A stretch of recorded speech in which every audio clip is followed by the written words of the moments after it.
अस्सलाम वालेकुम and welcome back to my mini vlog. अगर अभी तक आपने मेरा चैनल सब्सक्राइब नहीं किया और बेल आइकन को क्लिक नहीं किया तो please please please do it for your sake and for mine too. Thank you. आज वर्ड के अम्मी ने कहा कि मेरे वालों में लगा दो ऑयल, और मुझे याद आया कि मेरा चमत्कारी ऑयल जो मैंने बनाया था उसी को लगाते हैं अम्मी के ऊपर। तो मैंने उसको ओवन में लगाया हीटअप होने के लिए, बिकॉज इसमें था कोकोनट ऑयल जो कि फ्रीज़ हो जाता है बार बार। सो मैंने इसको सिर्फ और सिर्फ जो है वो 20 सेकंड के लिए हीटअप किया था, बिकॉज अगर इससे ज़्यादा गर्म करेंगे तो फिर वो स्किन को जो है जलाएगा, क्योंकि ऑयल की जो मसाज है वो हमने करनी है स्कैल्प पर होती है, बालों पे नहीं। बिकॉज अगर स्कैल्प हेल्दी होगा तो ही बाल हेल्दी होंगे। और यहाँ मेरा शहज़ादा हमेशा की तरह बैठा हुआ दिख रहा था कार्टून, और अम्मी को बैठाया मैंने अपने सामने और शुरू किया मसाज। मसाज भी आपने इस ऑयल के साथ करना ही है कि इसको सिर्फ जो है स्कैल्प के ऊपर आपने मसाज करना है, बहुत ज़्यादा भर भर के मसाज नहीं करना, बिकॉज इसके अंदर बहुत ज़्यादा हम लोगों ने चीज़ें डाली थी जो कि जिनकी जो बोलते हैं नेचर जो है वो थोड़ी सी गर्म होती है। इस वजह से ये ना हो कि अगले बंदे का सर दर्द शुरू हो जाए, इसलिए आपने करना ही है कि सिर्फ 2 फिंगर्स डिप करनी है उस ऑयल के अंदर और उसी के साथ मसाज करना। मसाज स्कैल्प के ऊपर करना, बिकॉज अगर स्कैल्प हेल्दी होगा तो ही हमारे बालों की ग्रोथ जो है वो अच्छी होगी। बालों के ऊपर मसाज करने से कोई फ़र्क नहीं पड़ता। लोग करते ही हैं कि पूरे पूरे बालों को ऑयल के अंदर भिगो देते हैं, कहते हैं हम तो इतना ऑयल लगाते हैं पर हमें तो कोई बेनिफिट होता ही नहीं है। वो इसीलिए नहीं होता बिकॉज आप स्कैल्प की हेल्थ पर फोकस नहीं कर रहे हो। अगर तो आप केमिकल वाली चीज़ें ज़्यादा यूज़ करो तो उन्हें अवॉइड करो और यूज़ करो न्यूट्रिएंट्स वाली चीज़ें, जस्ट लाइक आपका जो कंडीशनर है उसके ऊपर, और यूज़ करो आप मास्क को, हेयर मास्क यूज़ करो, ऑर्गेनिक ऑयल यूज़ करो, और शैम्पू ऐसा यूज़ करो जिसमें सल्फेट कम हो। बिकॉज मार्केट में जितने भी प्रोडक्ट्स अवेलेबल हैं, चाहे उसमें वो आपको बोलें कि हमने राइस वाटर डाला है, अनियन ऑयल डाला है, ये डाला है, वो डाला है, वो सब उनका अपना बेनिफिट है। बिकॉज वो देखते हैं अपनी मार्केटिंग स्ट्रेटजीज़ की जिसकी तरफ आवाम का रुझान ज़्यादा है वो उन्हीं चीज़ों का नाम लेकर लगाते हैं, आवाम को ही चूना और बेच देते हैं उनके आगे चीज़ें। तो बेहतर ही है कि आप ऐसी केमिकल वाली चीज़ें खरीदने की बजाय ऑर्गेनिक चीज़ों के ऊपर डिपेंड करें, जिससे कि आपको स्कैल्प हेल्थ बेहतर हो और आपके बालों की ग्रोथ है वो ऑटोमेटिकली अच्छी, बिकॉज स्कैल्प की हेल्थ बेहतर होगी, मसाज आप रेगुलर करेंगे, ब्लड सर्कुलेशन अच्छी होगी तो बालों की ग्रोथ भी अच्छी होगी और बाल थिक भी होंगे। बालों में जो है पार्टीशन कर करके अच्छी तरह सारे स्कैल्प के ऊपर कर लेनी है ऑयल की मसाज, आगे पीछे, कानों के पीछे, और जो बैक नेक के ऊपर थोड़े से बालों का पोर्शन होता है वहाँ पर भी। और कोशिश करना कि हाथों के फिंगर्स जो हैं उनसे थोड़ा सा प्रेशर बिल्ड करके फिर मसाज करना। उससे ये होता है कि जो आपके जो एक प्रेशर पॉइंट होते हैं, इको पॉइंट्स इन्हें बोलते हैं, उन पर आप प्रेशर बिल्ड करते हैं, ब्लड सर्कुलेशन उधर से बेहतर होती है, और फिर जो है वो सारे जो न्यूट्रिएंट्स हैं वो सीधी तरह बालों के फॉलिकल्स को मिलते हैं और बाल स्ट्रॉन्ग भी होते हैं, स्मूथ भी होते हैं, हेयर फॉल भी कम होगा। लेकिन ये है कि एक ही दफ़ा में सब कुछ नहीं हो जाता, इसको रेगुलरली करें। 2 से 3 हफ्ते या 1 से 2 महीने लगेंगे, लेकिन यह है कि रिजल्ट जो होंगे वो परमानेंट होंगे। ये नहीं कि बस जहाँ पे छोड़ा वहाँ पे ख़त्म, और छोड़ने की ज़रूरत भी है मेरे ख्याल में, बिकॉज ये ऑल नेचुरल थिंग्स से हमने प्रिपेयर किया हुआ ऑयल है, तो इसमें कोई नुकसान तो है नहीं, फ़ायदा ही है। तो अगर आप रेगुलर करते रहे तो कोई नुकसान नहीं है। फिर अम्मी की हो गई थी अच्छी तरह से मसाज। फिर जब मेरे हाथों पे ऑयल था मैंने सोचा अम्मी की कर दीजिए थोड़ी सी मालिश भी मसल्स पे, बिकॉज मेरी अम्मी को आर्थराइटिस, तो उनका मसल्स का इशू रहता ही है। तो मैंने थोड़ी सी 2 मिनट की मालिश, और फिर मैंने कहा चलो अम्मी हो गए पैसे आपके पूरे, टाटा बाय बाय। यहाँ पर फिर मैं गई देखने के लिए सब क्या कर रहे हैं, थोड़ी सा पढ़ाई कर रहे थे। काकू को दिया मैंने बटर स्लाइस और वो उसको लेके बैठा हुआ था, खा पी कोई नहीं रहा था, सिर्फ उसका फोकस था कार्टून के ऊपर। मेरे बेटे को खिलाओ पिलाओ नहीं, कार्टून दिखा दो। फिर रोज़ की तरह मैं और नवे निकले हमारे मार्केट के टूर पर, बिकॉज आज भी हमें बनानी थी हांडी और साथ अपने खाने के लिए भी करना था कुछ इंतज़ाम। सो हम गए मार्केट और आज था मौसम बड़ा ही मज़ेदार। हमने आलू, बिकॉज हमें समझ नहीं आया था अब क्या पकाएं, तो हमने बनाने की सोची आलू की टिक्कियाँ। आज तो जैसे ही हमने किचन में रखा पाँव बस हम फंस गए। हमने अपनी तरफ से अपनी एक पूरी वो स्केड्यूल तैयार किया था कि हम पहले ये करेंगे, पहले वो करेंगे, पहले वो करेंगे, लेकिन हमेशा की तरह हम एक काम को छोड़ दूसरे में टांग घुसा, एक को छोड़ दूसरे में और मतलब कोई भी काम टाइम पे पूरा नहीं होता इस तरह। लेकिन हम हमेशा सोचते हैं नेक्स्ट टाइम हम ऐसा नहीं करेंगे, लेकिन हम करते फिर वही हैं। आज भी हमने सोचा था पहले हम बनाएंगे सबके लिए खाना, उसके बाद रात की हांडी और अपने चाउमीन का करेंगे इंतज़ाम। लेकिन जैसे हम खाना है हमने सबसे पहले चढ़ा दी हांडी, उसके बाद हम करने लगे अपने चाउमीन का इंतज़ाम, और जो घर वालों को दोपहर को खाना था उसको हम लोग भूले हुए थे, और वो तो एक एटम बॉम्ब की तरह हमारे सर पे एंड टाइम पे फूटा, क्योंकि शाम को बज गए हुए थे 6 और नाश्ते के बाद हमने किसी को कुछ खाने पीने का पूछा ही नहीं था, और हम बड़े मज़े से लगे हुए थे अपनी रात के खाने की तैयारियों में। तो जिस तरह मतलब ये काम भी हम लोग आधा कर चुके थे, और फिर हमें याद आया कि ओ दोपहर का तो किसी को खाना ही नहीं दिया।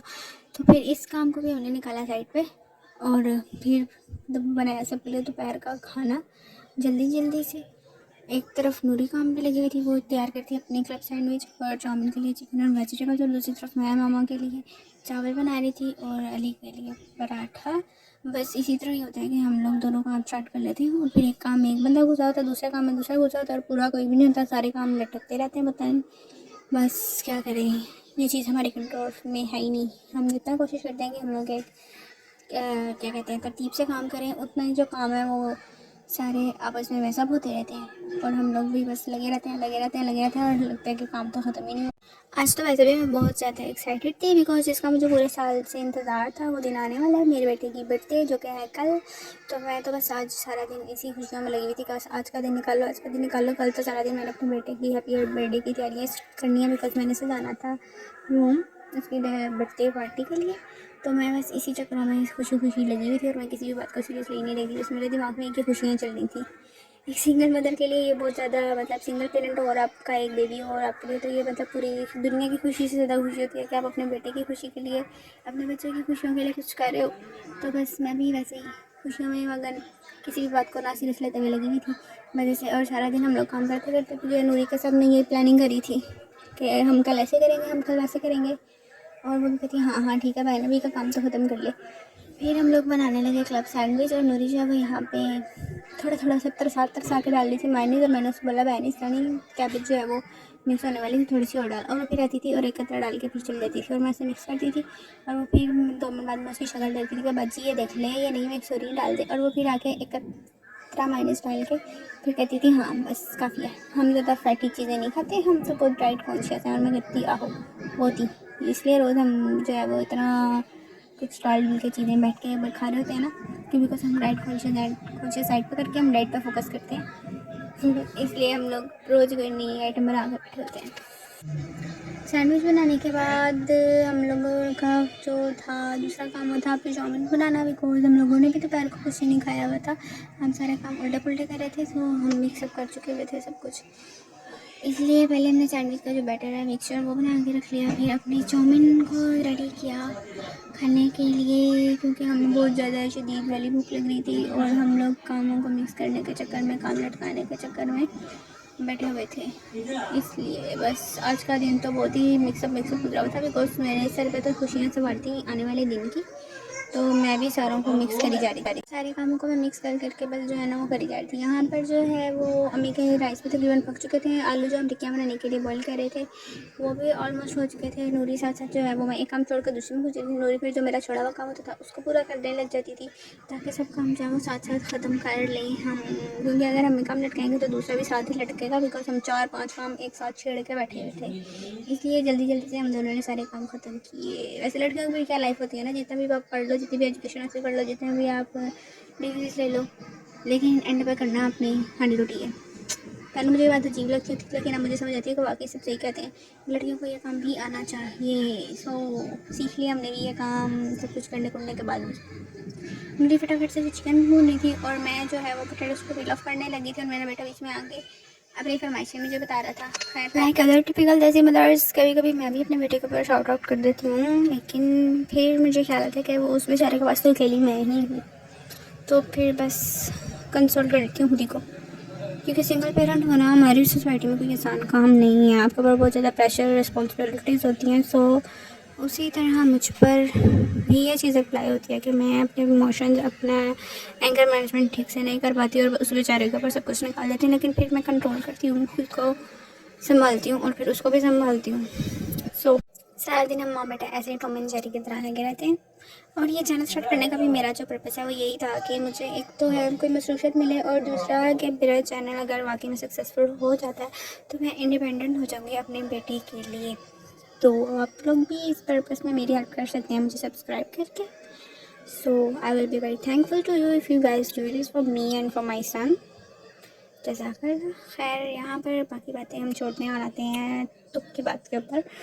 तो हम लोग यहाँ पे वही देख लें स्पीडी लगे हुए थे काम करने।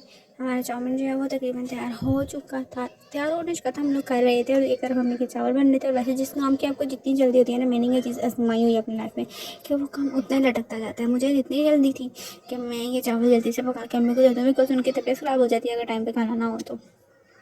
और ये चावल उतना ही लटकते जा रहे थे। पता नहीं आजकल वैसे मार्केट वालों को भी क्या हो गया, चीज़ों में इतनी ज़्यादा धोनापरी करते हैं ना कि बस चावल कभी जो आते हैं वो इतने अच्छे होते हैं कि 5 मिनट में इतने मज़ेदार पक्के रेडी हो जाते हैं, और कभी जो आते हैं वो इतने बुरे होते हैं कि उन्हें पकाते जाओ वो पकते ही नहीं हैं जी।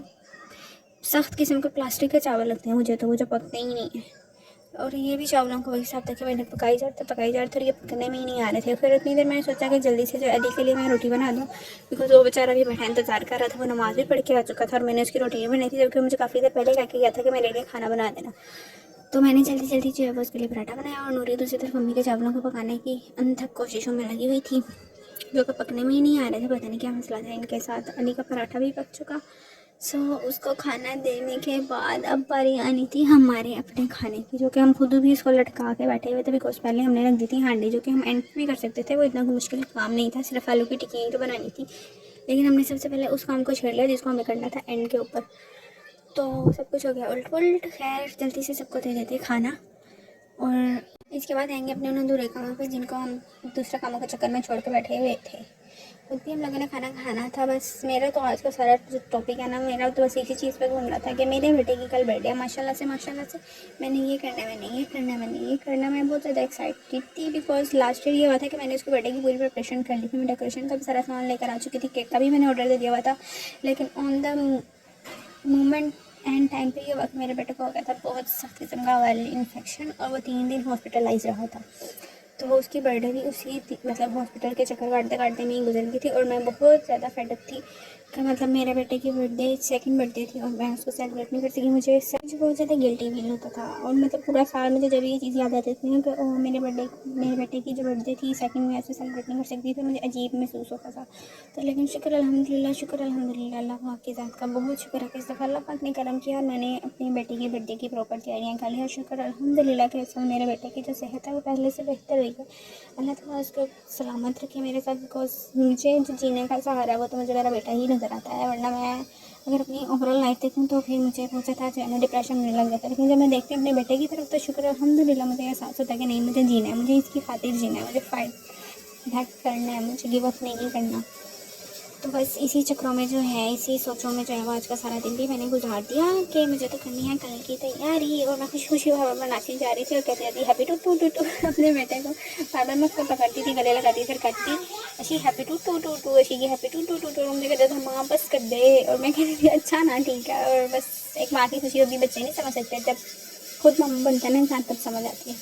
तो बस इसी चक्रों में खुशियों में हो गया आज का दिन भी कंप्लीट। हमारी जो है वो तैयारी हो रही थी रात के खाने की। अरे जब जोहर की नमाज़ पढ़ने गया था तो हमने चाय मंगवा ली थी। उसके बाद हम खुद भी मार्केट गए, हमारे जहन में चीज़ नहीं ली कि हरे प्याज जो है वो नहीं है और हमें लेकर आने चाहिए। जब हम लोग सारा कुछ रेडी कर चुके थे और एंड मोमेंट पे हमें याद आया कि लो जी स्प्रिंग अनियन तो आए नहीं है। खैर उसके बाद हमने फिर बेचारे अली को भेजा कि जाओ जाकर पता कर आओ मार्केट से, और वो पता करने गया। और यहाँ पर मार्केट का बड़ा ही इशू है कि यहाँ पर चीज़ें मिलती हैं तो वो जो है लोकल मार्केट से वैसे ही जो है ना वो आपको 100-50 महंगी मिलेंगी, और फिर मिलेंगी भी नहीं। कई दफ़ा तो ऐसा होगा कि आपको चीज़ की अशद ज़रूरत है, अगर वो चीज़ आपको यहाँ पे मिलेगी नहीं, कहते हैं कि मार्केट में आ ही नहीं रही है।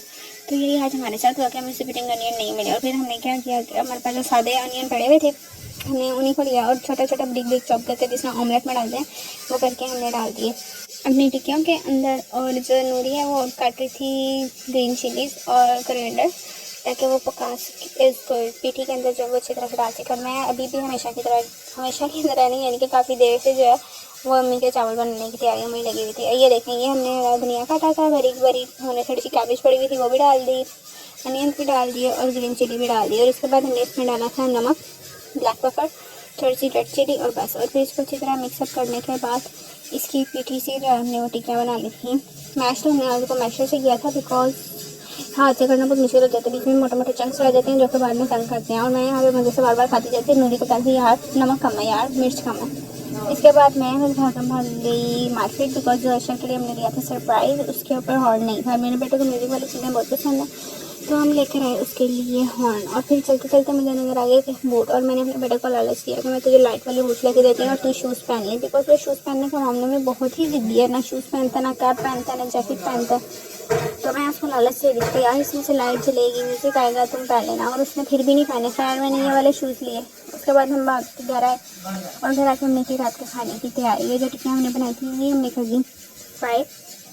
इसके साथ हम लोगों ने बनाया था रायता, और कल का भी पड़ा हुआ था थोड़ा सा सालन, तो इसलिए आज हमने कोई खास सालन बनाने की जहमत नहीं की और इसी के ऊपर इत्तेफाक किया, इनको फ्राई किया, चटनी बनाई और कल वाला सालन गर्म करके हमने खा ली रोटी, बिकॉज ऑलरेडी कल की हम लोगों ने तैयारी की हुई थी बर्थडे की, तो उसके हिसाब से मेन्यू हमारा माशाल्लाह से काफ़ी अच्छा था। तो हमने आज जो है वो छुट्टी मारने की कोशिश की, लेकिन छुट्टी के चक्कर में हमारा काम लंबा ही हो गया, हम गले ही पड़ गया सब कुछ। खैर हर दिन गुजर ही जाता है, वक्त की तरफ एक यही अच्छी बात है कि अच्छा हो बुरा हो मुश्किल हो जैसा भी हो वो गुजर जाता है। रात के खाने के बाद काफ़ी देर बाद हमें आई चस्के की आमद, तो हमने सोचा कि जो हम लोगों ने क्लब सैंडविच का बैटर रेडी किया था उसको कारआमद किया जाए और तैयार किए गए सैंडविच और साथ में चाय। तो मैं जो हूँ अंदर के काम समेट ली और नूरी ने सैंडविच और चाय बना ली इतनी देर में, और मैंने जो अंदर के खिलाने सारे सीमेंट स्मूथ के हम लोगों ने, बिकॉज हम लोग रात से सोने से पहले गए ना एक दफ़ा दोबारा से घर को साफ कर लेते हैं। उसके बाद हमें जाना था ग्रोसरी पे और हम गए ग्रोसरी स्टोर, और मेरे बेटे ने फिर नहीं पहने थे शूज़, तो मैंने एक छोटी वाली स्ट्रॉलर लेकर उसको बीच में डाल दिया, लेकिन वो कहता है कि नहीं मैं पहनूंगा शूज़, मुझे उतार दो, और मैं भाग गई उसको शूज़ पहनाने के लिए। मैं उसको शूज़ पहना रही थी, जद्दोजहद कर रही थी, लेकिन वो फिर भी इनकारी था, और मैंने फिर उसको उठाया गोद में और ज़बरदस्ती शूज़ पहना ही दिए। और उसके लिए सबसे पहले मैंने लिया बटर, बिकॉज उसको बटर स्लाइस खाना पसंद है, और इसके बाद वो हो गया था थोड़ा सा चिल के हाँ ठीक है मेरी माँ ने मेरी पसंद की एक चीज़ तो चलो शुक्र है ले ली। ये देखिए मेरे बेटे की बैटरी चार्ज, दूसरा पंप का स्ट्रॉलर और लेनी शुरू की अपने पसंद की चीज़ें। शुक्र अल्हम्दुलिल्लाह से अंधेरी ज़िंदगी में एक रोशनी की तरह मेरे अल्लाह पाक ने मुझे मेरी प्यारी सी औलाद अता की है। मेरा आपको ये व्लॉग पसंद आया होगा और मेरी बातें भी अच्छी लगी होंगी, तो प्लीज़ मेरे चैनल को ज़्यादा से ज़्यादा सब्सक्राइब करें और दूसरों के साथ भी शेयर करें। अल्लाह हाफिज़, मिलते हैं कल के व्लॉग में।